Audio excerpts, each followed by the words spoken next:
Olá, muito boa tarde. Hoje o Panorama TVC traz notícias sobre as ações da Câmara de São José do Rio Preto e também sobre a nossa cidade. Hoje vamos falar sobre o Setembro Amarelo e o trabalho do CVV, o Centro de Valorização da Vida. Neste programa trazemos também informações sobre doação de órgãos. Mas começando essa edição, falamos sobre os projetos que foram protocolados no Legislativo na última semana.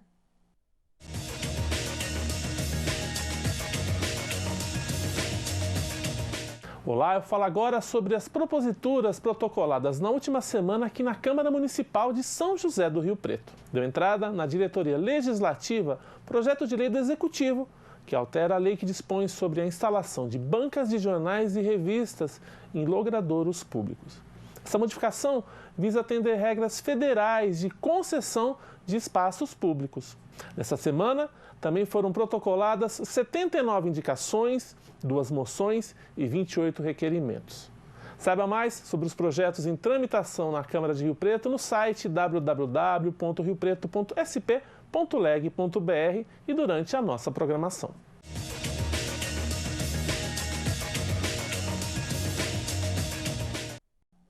E a Câmara de Rio Preto realizou a 36ª sessão ordinária do ano. Confira o resultado das votações. Os vereadores de Rio Preto analisaram e aprovaram 7 propostas durante a 36ª sessão ordinária na última terça-feira. Entre elas está a alteração no Plano Diretor de Arborização Urbana. A matéria implementa novos dispositivos na lei que trazem critérios para a realização de podas de árvores no município. Os vereadores também aprovaram um projeto que dispõe sobre o direito de a mulher, quando abrigada na rede solidária de abrigo para as mulheres vítimas de violência, ter a companhia de seu animal de estimação. 2 projetos determinam a desafetação de imóveis em diferentes partes da cidade. O primeiro deles fica no bairro Nova Redentora.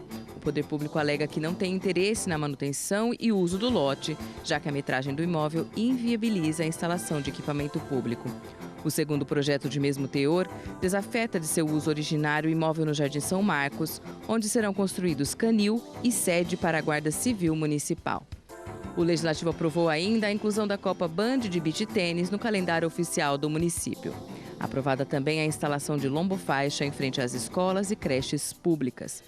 Os vereadores aprovaram um projeto que determina a sinalização de trânsito nas vias após as obras de pavimentação, recapeamento, recuperação ou manutenção e que a interdição da rua que aguarda a sinalização não poderá ser superior a 48 horas. Todos os projetos em tramitação podem ser consultados no site da Câmara Municipal. Rio Preto sediará um campus da Universidade Federal de São Carlos. Para acompanhar a implantação da unidade, a Câmara montou uma frente parlamentar que realizou a primeira audiência pública na sede do Legislativo. A Frente Parlamentar para a Implementação da Universidade Federal em São José do Rio Preto se reuniu pela primeira vez no plenário da Câmara.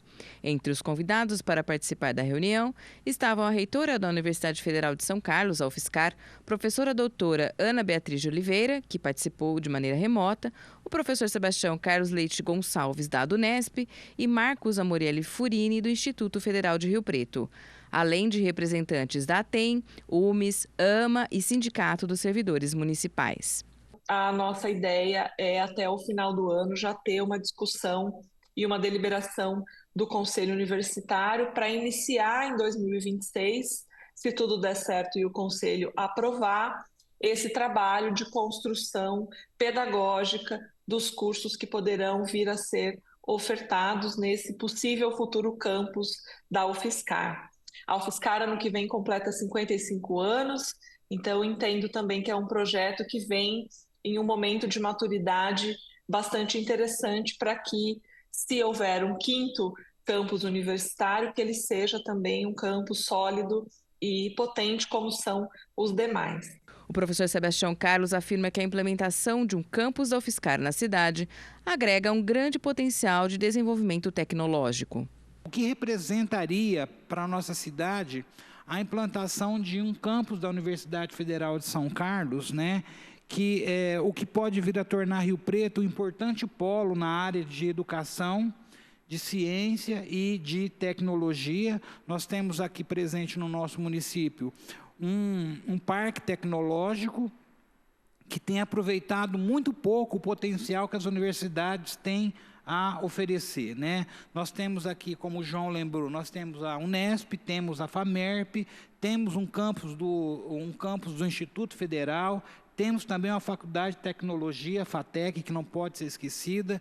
Então, assim, Rio Preto tem um potencial muito grande para se tornar uma importante referência em educação, ciência e tecnologia no estado de São Paulo e, quiçá, no Brasil. A reitora da UFSCar explicou ainda que a implantação do campus deve ser estudada tanto na universidade quanto com a coleta de informações com a população de Rio Preto e região. O desejo é que haja 6 cursos, totalizando em 5 anos a oferta de 2.800 vagas. Então, a gente vai ter que fazer uma discussão e uma construção que vá para esse caminho. E a sede do Poder Legislativo recebeu os candidatos a prefeito para a realização de um debate transmitido ao vivo pela TV Câmara. Veja como foi. Os candidatos à Prefeitura de Rio Preto participaram de debate realizado pela TV Câmara na sede do Legislativo. É a primeira vez que uma iniciativa como essa é realizada pela TV Câmara em 22 anos de história. A participação dos candidatos foi distribuída em 4 blocos. No primeiro deles, após a apresentação, os prefeituráveis fizeram e responderam perguntas entre si, conforme ordem definida por sorteio. Dinâmica repetida no terceiro bloco do debate. O segundo bloco foi feito com base em perguntas propostas por 6 jornalistas de diferentes veículos de imprensa da cidade: Gazeta, De Hoje, CBN Grandes Lagos, SBT e da TV Câmara. No quarto e último bloco, os candidatos tiveram 3 minutos para suas considerações finais. Agora o Panorama TVC faz um intervalo e no próximo bloco vamos falar sobre o Setembro Amarelo e o trabalho realizado pelo CVV. Volto já.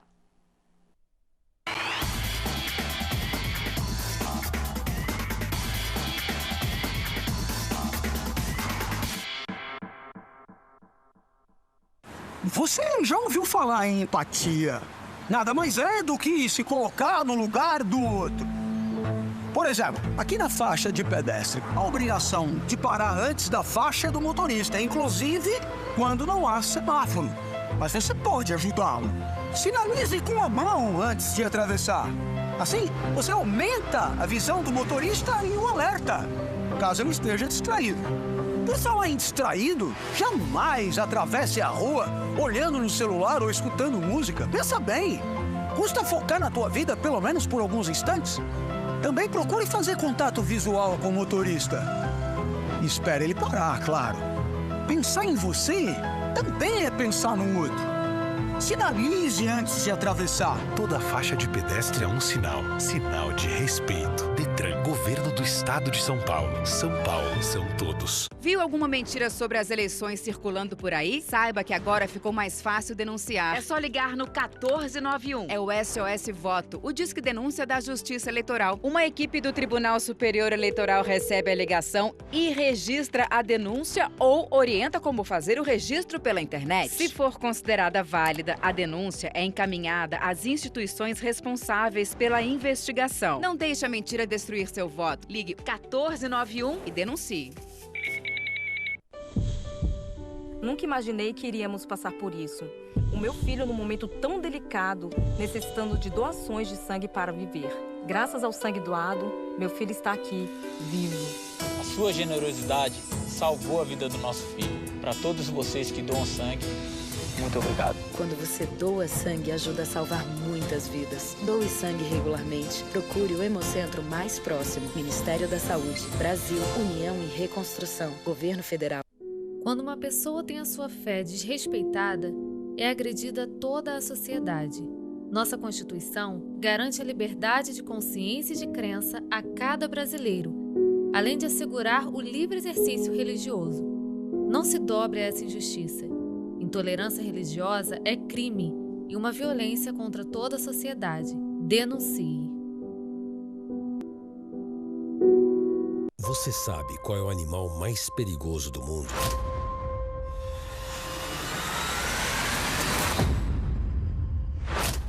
É o mosquito. Ele pode transmitir a dengue, zika, chikungunya. Para acabar com o perigo, elimine a água parada de pneus, garrafas, lixeiras e pratos de vasos. Não crie seu maior inimigo no quintal. A violência contra a mulher pode começar silenciosa e tomar um caminho perigoso, mas todos nós podemos ajudar, percebendo, enfrentando e interrompendo a violência antes que seja tarde. Se você sabe de algum caso, acolha a mulher, ligue 180 para se informar e denuncie a violência. Vamos agir, encarar e mudar essa realidade. Feminicídio zero. Nenhuma violência contra a mulher deve ser tolerada. Brasil, União e Reconstrução.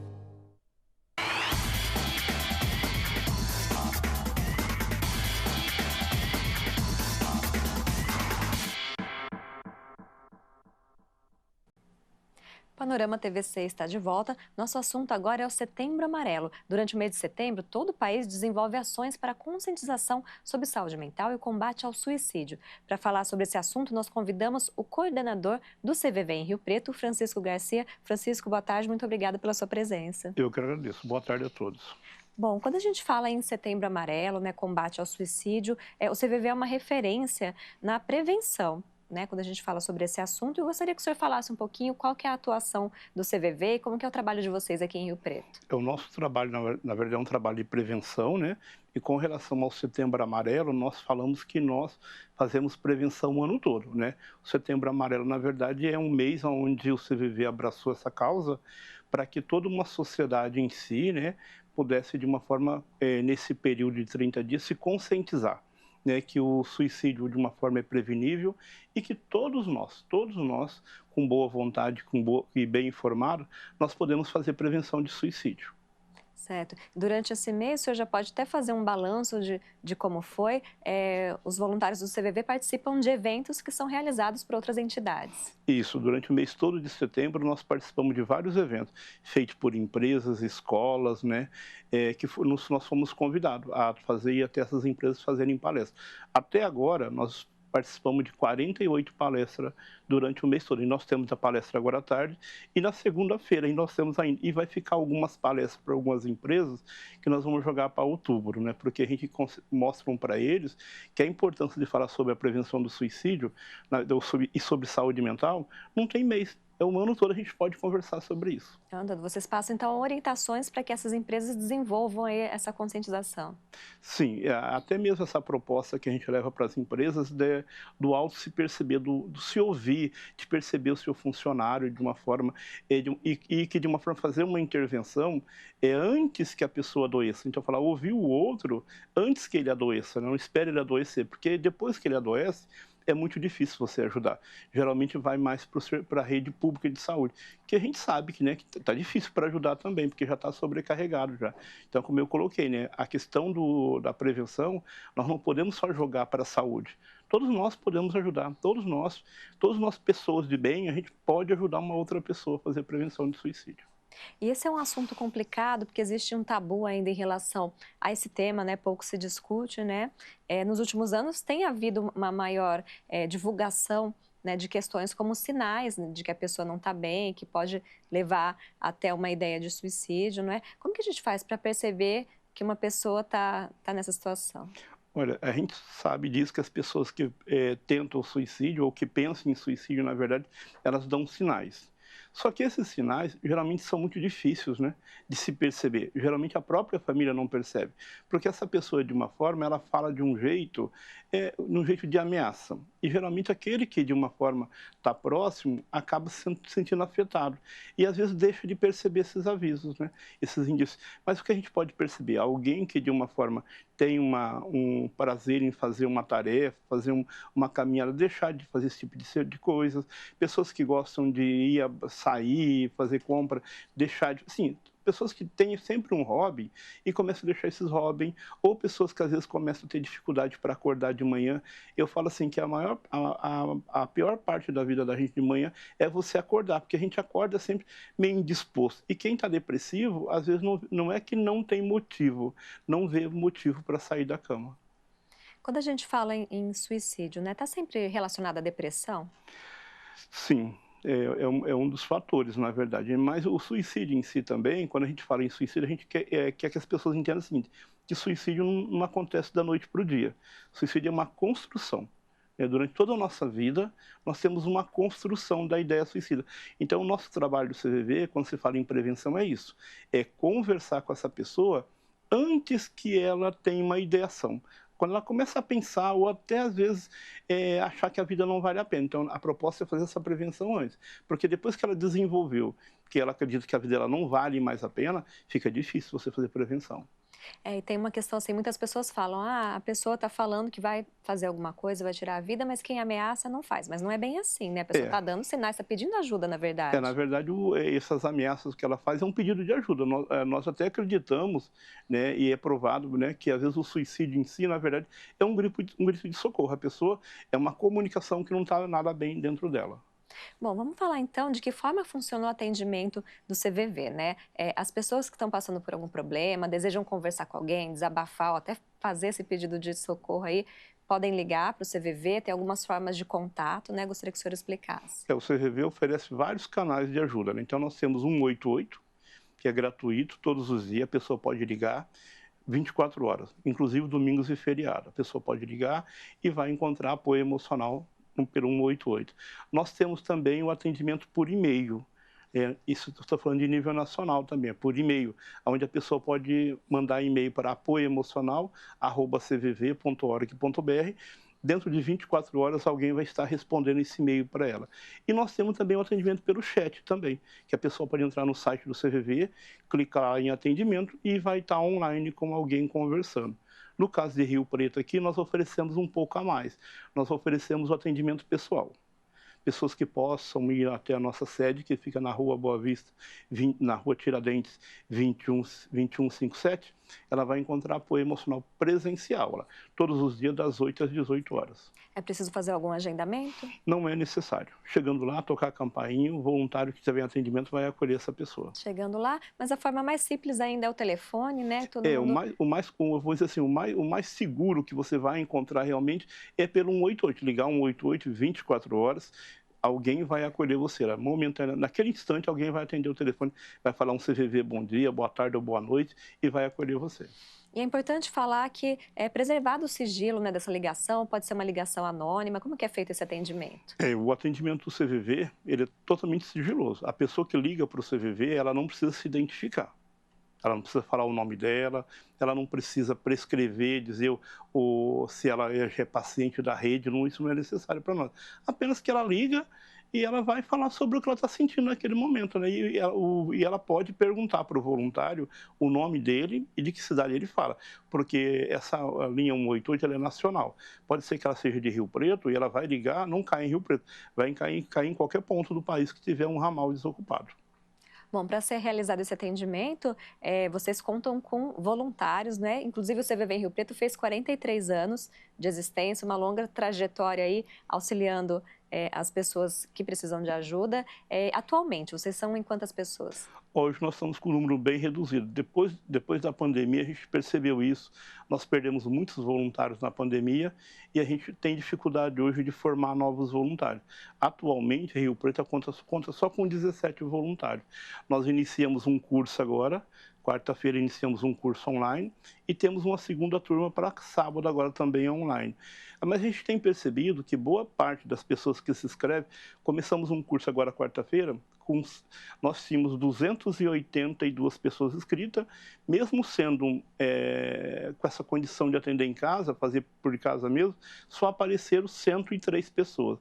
E a gente percebe, por ser um curso longo, né, são de 30 horas, nós iniciamos agora, ele vai estar terminando no dia 12 de dezembro.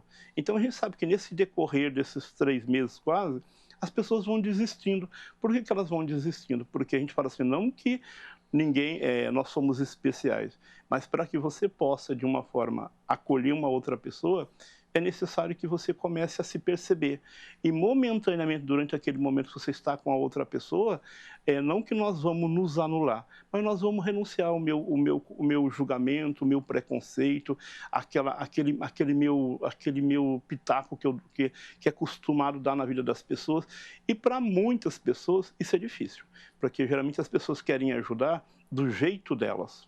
né? Talvez até querendo criar uma cultura diferente, mas a proposta do CVV não é essa. Nós temos um método de atendimento e nem sempre as pessoas que querem ser voluntário queiram fazer atender dentro da proposta do trabalho. Porque em relação a esse atendimento, é uma escuta, um acolhimento, mas o voluntário não pode emitir opinião, né? Não pode aconselhar essa pessoa. Nós não fazemos aconselhamento, mas esse acolhimento, ele é interativo, viu? Essa pessoa fala, e eu até brinco, né, que às vezes as pessoas confundem muito, assim, a pessoa que liga para o CVV, ela fala algo, eu ouço, eu compreendo e devolvo para ela a minha compreensão. Eu não vou repetir o que ela vai falar, mas eu vou devolver uma resposta compreensiva dentro daquilo que eu compreendi que ela falou. E muitas vezes as pessoas querem dar o pitaco dela, né? Quer falar o que ela acha. E a gente também fala assim, que essa pessoa que liga para o CVV, eu posso te garantir isso para você, ela não quer conselho. Ela tem saídas para a situação dela, mas ela tem dúvida. E se eu trabalhar isso, a dúvida que o outro tem, e acolher essa dúvida dele, consequentemente, vai facilitar para que ela se resolva sozinha. Até porque os voluntários, eles têm um perfil diversificado, não é mesmo? Não são profissionais de saúde, por exemplo, psicólogos, psiquiatras. Qualquer pessoa pode ser voluntária. Quais são os critérios? Sim, qualquer pessoa maior de 18 anos não precisa ter um diploma, né? É o que nós só pedimos que saiba ler e escrever, né? Porque o trabalho do CVV também é um trabalho onde o voluntário ele tem que se autocapacitar continuamente. Nós temos os cursos de aperfeiçoamento, então essa pessoa que se inscreveu, além do tempo que ela vai disponibilizar após o curso, né? Após esses 3 meses de curso, ela vai disponibilizar um plantão de 4 horas semanais. Uma vez por semana, ela escolhe um dia que ela possa disponibilizar 4 horas. Após um mês de trabalho, além desse plantão semanal, ela também tem que disponibilizar um tempo para participar das nossas reuniões de aperfeiçoamento. Bom, o senhor está há muito tempo nesse trabalho voluntário, né? Mais de 20 anos, é isso? Eu cheguei em 98, né? Eu já estou há 26 anos, fiz em março agora 26 anos. Como que o senhor observa o impacto desse trabalho voluntário na vida das pessoas? Olha, eu posso dizer para você que é uma das melhores. E eu posso dizer assim, até recentemente alguém me perguntou, você já salvou alguma vida? Eu falei, a minha. Então o impacto é bom, porque eu salvei a minha vida. Então, porque eu me melhorei como pessoa. Hoje, né, claro que de uma forma ainda eu tenho os meus julgamentos, mas eu me percebo quando eu estou fazendo uma avaliação de alguém, quando eu estou julgando, e muitas vezes, quando alguém me solicita uma opinião, às vezes eu me pergunto se a minha resposta, se a minha opinião é importante para ela, se realmente vale a pena eu dizer ou não.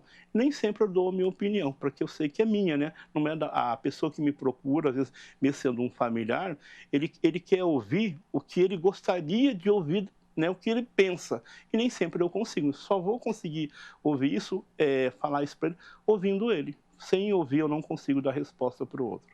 Tá certo. Então, o CVV dando essa grande contribuição na prevenção ao suicídio, e aí a gente encerrando, então, o Setembro Amarelo. Francisco, muito obrigada. Quem quiser entrar em contato, então, precisar de um apoio aí, ligue 188, e no site do CVV tem todas as explicações, inclusive para quem quiser ser voluntário, né? Isso. Tá certo, então, muito obrigada pela sua participação. Eu que agradeço. Bom, e o prefeito de Rio Preto, Edinho Araújo, declarou situação de emergência no município em razão do longo período de estiagem. A falta de chuvas afeta de forma crítica o sistema de abastecimento de água na cidade. A Prefeitura de Rio Preto decretou situação de emergência no município em razão da intensa estiagem. A cidade enfrenta um longo período de seca. São mais de 160 dias sem chuva expressiva. Entre as graves consequências desta estiagem estão prejuízos no serviço de abastecimento de água e também o aumento no número de incêndios em áreas de vegetação.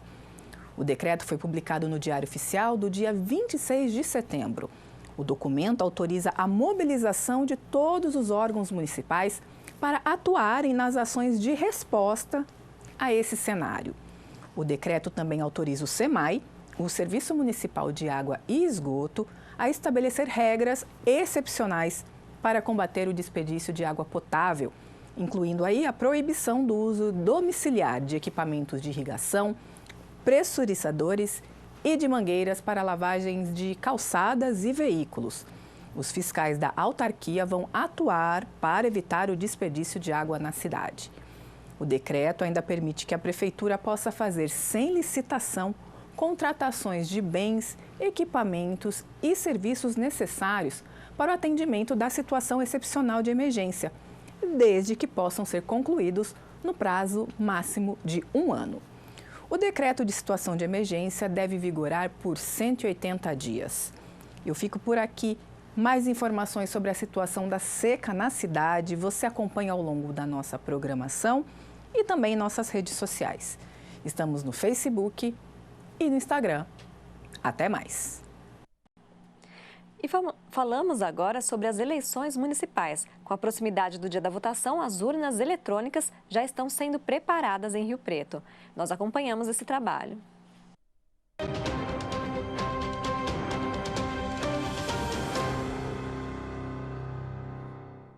Os cartórios eleitorais de São José do Rio Preto iniciaram a geração das mídias das urnas eletrônicas para a realização das eleições municipais no próximo dia 6 de outubro. O procedimento tem início pouco mais de 10 dias antes do pleito, para que haja tempo hábil de preparação de todas as cerca de 1.000 urnas da cidade.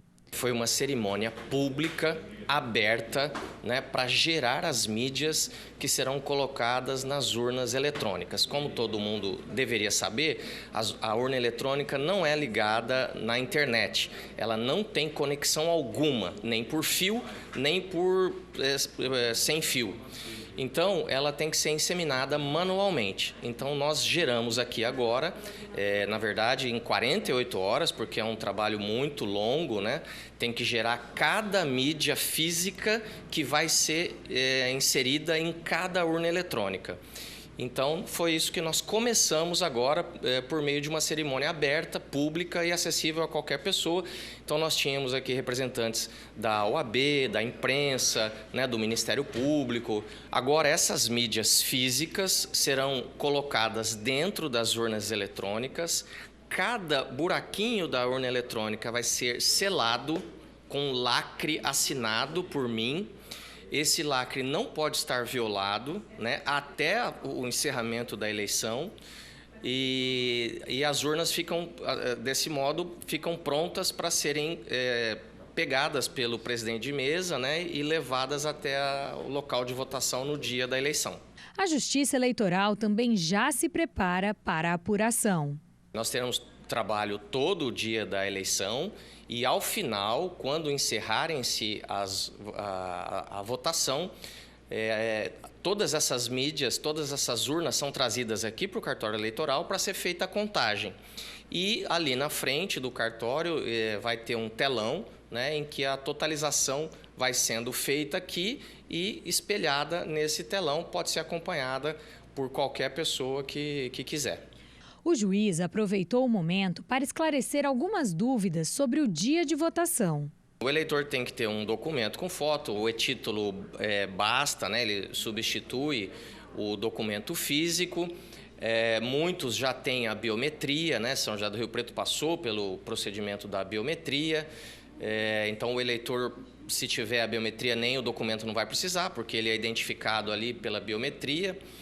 E em relação à criança, prevalece o bom senso, porque a cabine de votação é indevassável, é individual, a pessoa tem que ir sozinha.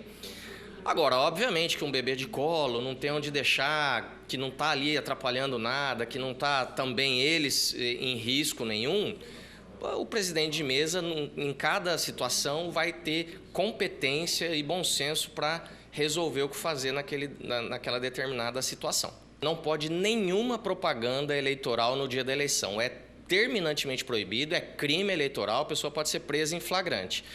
Agora, ela pode, sim, manifestar a opinião dela. Não é nem manifestar apoio a um candidato, ela pode manifestar a opinião dela, a preferência dela. Então, por meio de uma camiseta, ou um boné, um broche, alguma coisa assim, desde que seja individual e silenciosa. Correa também reforçou o papel da Justiça Eleitoral no pleito. Eu tenho dito que o papel da Justiça Eleitoral é garantir que os candidatos possam fazer propaganda e garantir que o eleitor possa escolher livremente, sem ser enganado, sem ser pressionado, sem ser iludido com nenhum tipo de trucagem ou falsa informação.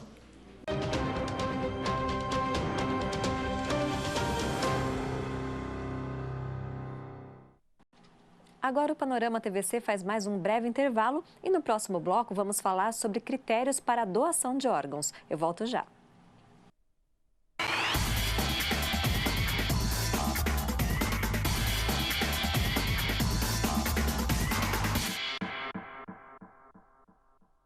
O título NET veio para deixar a vida do eleitor bem mais fácil. Dá para fazer tudo sem precisar ir para a rua. Casou e quer acrescentar o nome da esposa ou do marido no título eleitoral?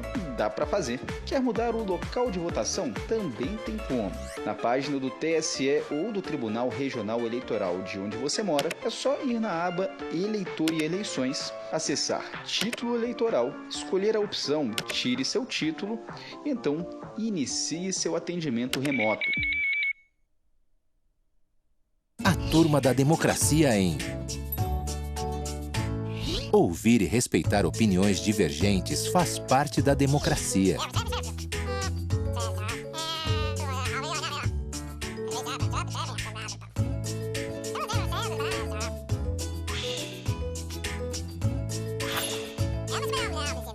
Ouvir e respeitar opiniões diferentes nos ensina a ser pessoas melhores. Mais uma prova de que democracia é todo dia. Campanha Crédito Seguro. A lei do superendividamento promove estratégias para facilitar a saída do vermelho e também para evitar que as dívidas comprometam o sustento da família. Conheça a lei e seus direitos, pesquise e negocie condições de empréstimo. Desconfie de dinheiro fácil. A informação é sua melhor proteção contra o superendividamento. Uma campanha em parceria com a Rádio Câmara. A turma da democracia em conviver em harmonia com as diferenças faz parte da democracia.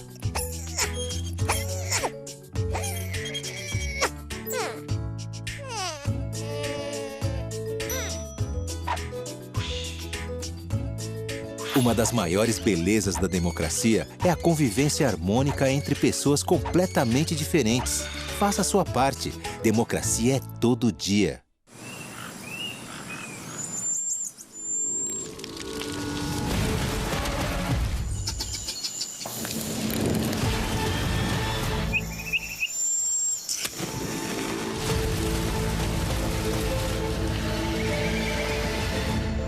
Você é a única proteção que eles têm. Incêndio é crime. Operação São Paulo Sem Fogo. Evitar incêndios é responsabilidade de todos. Governo do Estado de São Paulo. São Paulo são todos. A educação profissional e tecnológica abre novos caminhos. A gente estuda o que gosta e termina o ensino médio já com uma profissão. É mais emprego, mais renda e mais oportunidade. O Ministério da Educação vai fortalecer a educação profissional e tecnológica com o programa Novos Caminhos. Mais gestão, mais capacitação, novos cursos com foco nas demandas do mercado e nas profissões do futuro. Saiba por que escolher educação profissional e tecnológica em mec.gov.br.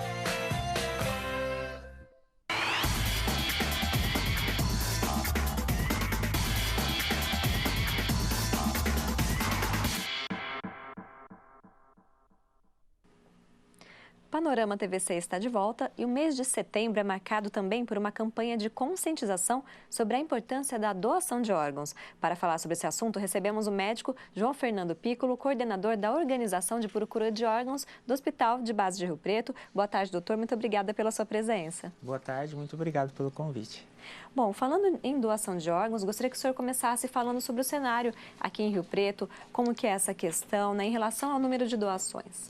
Sim, o nosso cenário na região de Rio Preto ele é ótimo, né? A gente mensura isso através do número de doadores por milhão de população.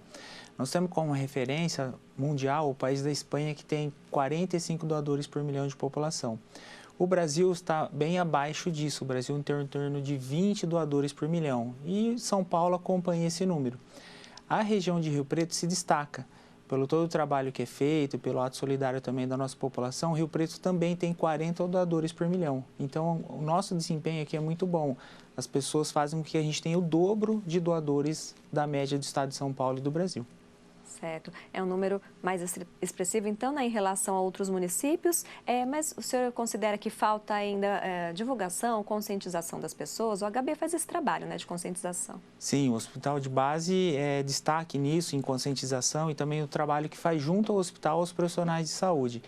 É lógico que quanto mais nós fizermos, mais a gente vai conseguir atingir a população e fazer com que eles se debatam isso em casa e possa realmente levar isso para dentro dos seus lares e discutir o termo sobre doação, que é um tema tanto quanto difícil, porque quando a gente fala de doação de órgãos, a gente fala da morte. Então é uma coisa que nem todo mundo quer falar, pensar na morte e pensar o que fazer depois disso. Mas é importante levar essa conversa para dentro de casa para que a gente possa realmente fazer, através da doação, um ato muito bom que a gente possa ajudar outras pessoas após a morte. Bom, e as pessoas que querem ser doadores, né, desejam depois da morte, mesmo assim existe a autorização da família, né? Como que funciona? Então, a lei no Brasil ela é a doação presumida, né? Onde quem autoriza a doação a pessoa pode fazer esse ato durante a vida e aceitar ou não a doação. No Brasil, a doação é consentida, onde quem autoriza a doação são os familiares. Então, é muito importante essa diferença entre doação presumida e consentida. No Brasil, a doação é consentida. Então, quem vai autorizar a doação após a morte são os parentes até o 2º grau. Somente eles podem autorizar a doação após a morte. Certo. Bom, em abril deste ano, o Conselho Nacional de Justiça regulamentou o sistema de autorização eletrônica de doação de órgãos, né? Os interessados podem manifestar seu interesse. Como que está essa questão? Esse é o AEDO, que é a Autorização Eletrônica de Doação de Órgãos. Então, a pessoa pode, através do celular, fazer um cadastro, né, que vai ser registrado no cartório, é a opção dela de doação após a morte. Mas isso é só uma maneira de expressar o seu desejo em vida, né? A lei ainda não houve mudança, né? Existe um projeto de tentar mudar essa lei, que a pessoa possa realmente expressar e esse desejo ser cumprido. Mas ainda prevalece a doação consentida. Quem vai autorizar é o familiar. Certo. Vamos explicar um pouquinho, então, quais são os órgãos e tecidos que podem ser doados em cada caso? Nós podemos ter doadores de duas maneiras. Uma é a doação em vida, onde a pessoa pode disponibilizar um dos rins, parte do fígado e também a medula óssea. E o outro tipo de doação é doação após a morte, que é a doação em morte encefálica.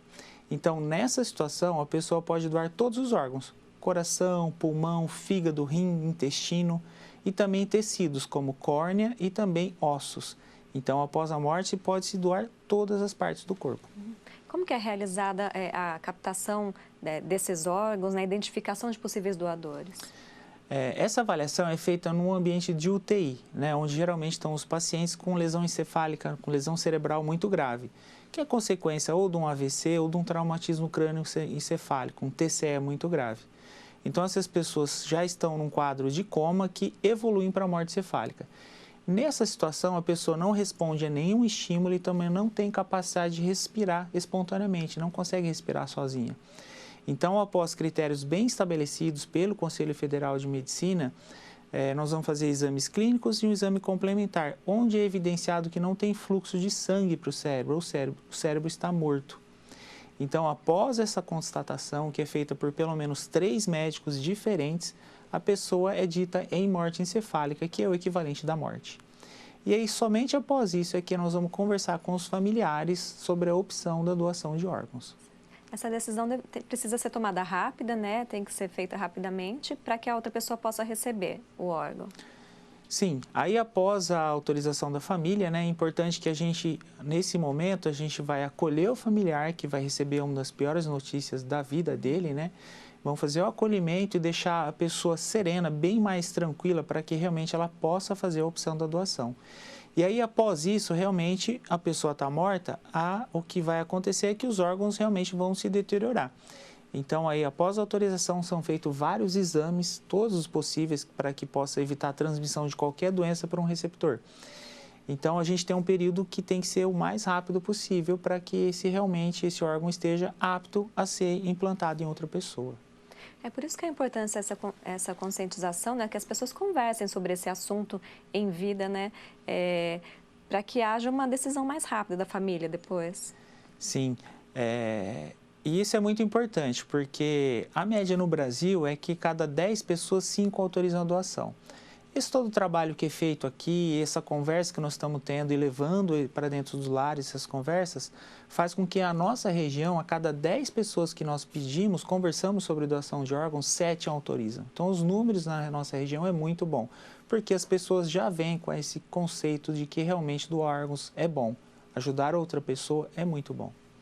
E como que funciona o cadastro para quem vai receber esses órgãos, né? É uma fila única?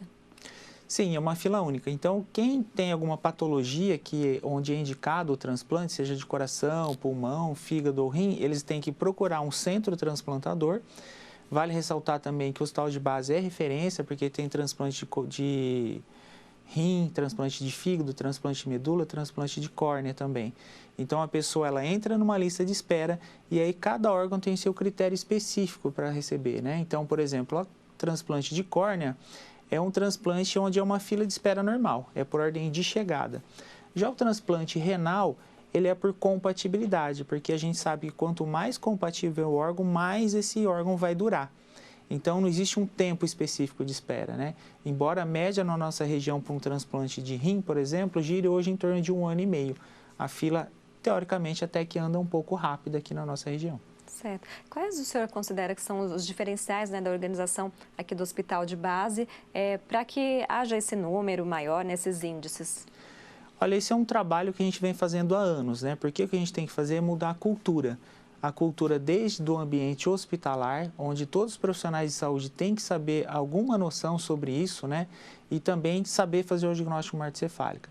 Então, a gente faz isso há anos, né? Já faz muitos anos que a gente faz uma capacitação, tanto dos médicos pro diagnóstico de morte cefálica e também para todos os profissionais de enfermagem, assistente social, psicólogos, para realmente acolher a pessoa de maneira adequada, aquele familiar.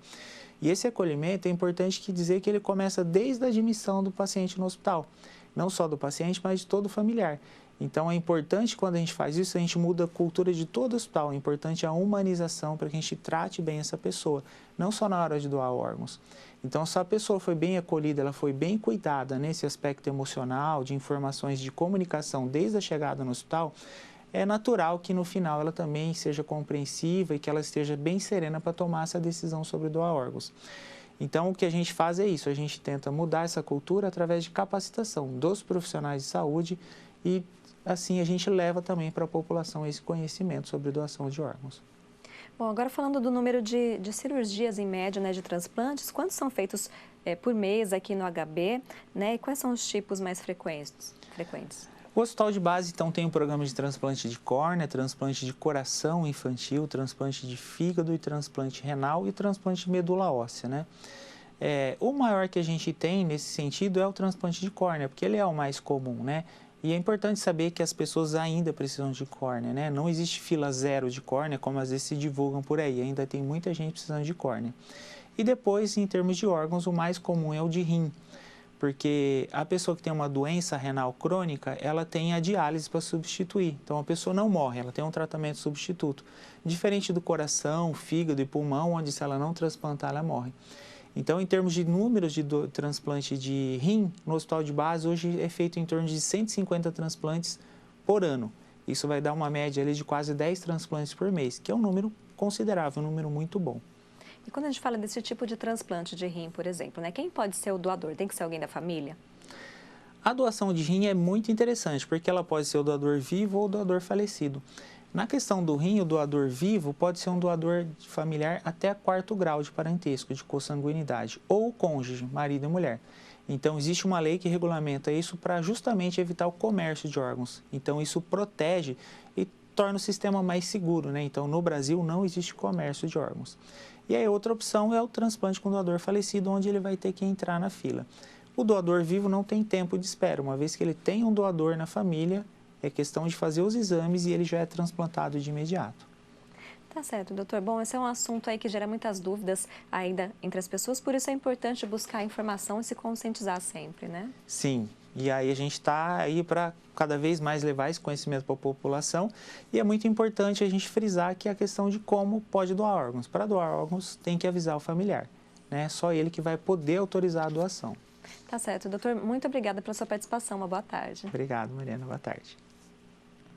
Uma professora riopretense lançou um livro com poemas, vai lançar um livro com poemas escritos por internas de unidade prisional e também poetisas convidadas para a obra. Confira.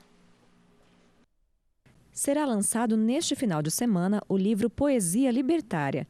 A obra, publicada pela editora Esperançar, é uma coletânea de poemas organizada pela professora Lude Borges, com ilustrações de Ana Cláudia Magalhães. O livro foi criado a partir de oficinas com mulheres do Centro de Ressocialização Feminino de Rio Preto e conta também com 11 poetas convidadas. A obra foi viabilizada por meio da Lei Paulo Gustavo. O projeto do livro Poesia Libertária, foi desenvolvido a partir do momento em que eu era professora na unidade prisional.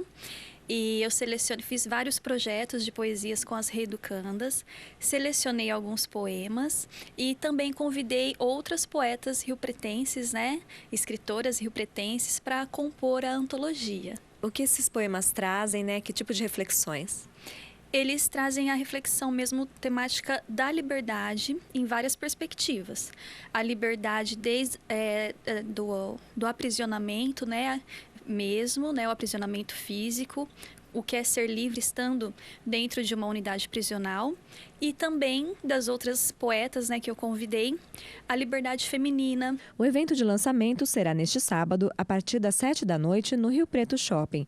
Haverá declamações de poesia ao vivo para que o público possa conhecer as reflexões trazidas pela obra.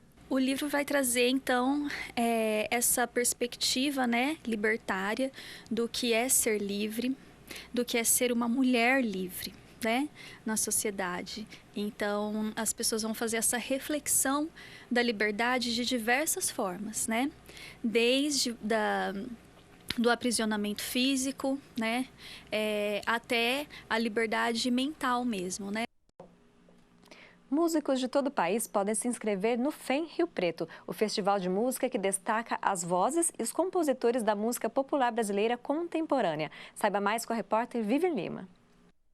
Olá para você que acompanha a programação da TV Câmara. No boletim de hoje eu falo sobre o FEM, o Festival Nacional de MPB de Rio Preto. Neste ano, o evento será realizado de 22 a 24 de novembro no Teatro Municipal Humberto Sinibaldi Neto.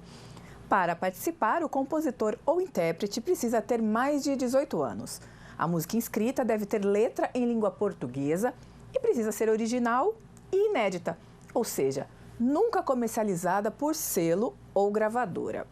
Das canções inscritas, serão selecionadas 28 músicas, sendo 14 da cidade de Rio Preto e 14 de outros municípios do Brasil. As apresentações serão realizadas da seguinte maneira. Na noite do dia 22 de novembro, se apresentam todos os artistas aqui de Rio Preto. No dia 23, é a vez dos músicos de outras cidades. E no dia 24 de novembro, é noite de final, com a apresentação de 12 canções que conseguirem chegar a essa fase. Dessas 12 músicas, no mínimo 4 precisam ser de Rio Preto. Os prêmios para os artistas variam de R$ 2.000 até R$ 10.000. As inscrições devem ser feitas pelo site riopreto.sp.gov.br/FEM 2024. O prazo se encerra no dia 30 de setembro. Eu fico por aqui. Mais informações sobre cultura você acompanha ao longo da nossa programação. Até mais! E agora falamos de oportunidades no mercado de trabalho com as vagas oferecidas no balcão de empregos da Prefeitura de Rio Preto. Nessa semana são mais de 2.000 vagas disponíveis. Veja os destaques. O balcão de empregos da Prefeitura de Rio Preto está com 2.342 vagas disponíveis. Entre os destaques estão 191 vagas para operador de caixa, a 144 postos de vendedor, 80 vagas de auxiliar de produção e 70 oportunidades para auxiliar de cozinha.